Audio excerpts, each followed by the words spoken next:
ملتان سے بھائی علی حمزہ صاحب نے سوال لکھا ہے، لکھتے ہیں محترم مفتی صاحب، ہمارا سوال یہ ہے کہ افطار پارٹی کی شرعی حیثیت کیا ہے؟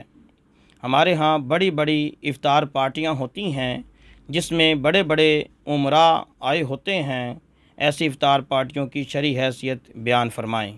علی حمزہ: جی میرے محترم بھائی، افطار پارٹی تو بڑا اچھا عمل ہے۔ اللہ کے رسول صلی اللہ علیہ وسلم نے روزہ افطار کروانا، روزے کھلوانے کے بڑے اجر و ثواب گنوائے ہیں، لیکن رسمی افطار پارٹی نہ ہو، دکھلاوے کے لیے نہ ہو۔ دکھلاوے کے لیے جو بھی عمل کیا جاتا ہے وہ بیکار ہوتا ہے اگر محض دکھلاوا ہی مقصود ہو۔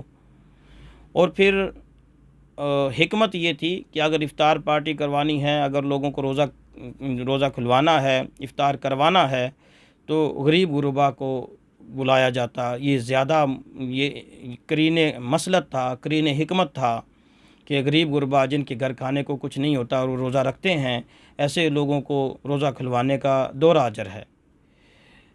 اگر رئیس لوگوں کو روزہ کھلوایا تو ثواب تو وہاں بھی ہے، اگر ان کا روزہ ہے تو افطار کا ثواب تو ملے گا۔ تو بہرحال اچھا یہ تھا کہ غریب غربا میں ہوتا اور چپکے ہوتا، اتنی زیادہ اس کی تشہیر نہ ہوتی، دکھلاوے کی اتنی زیادہ کوشش نہ ہوتی، تو بڑا مبارک عمل ہے، کرنا چاہیے۔ اس سے اس کے بڑے فوائد ہیں، شریعت میں اس کے بڑے اجر گنوائے گئے ہیں۔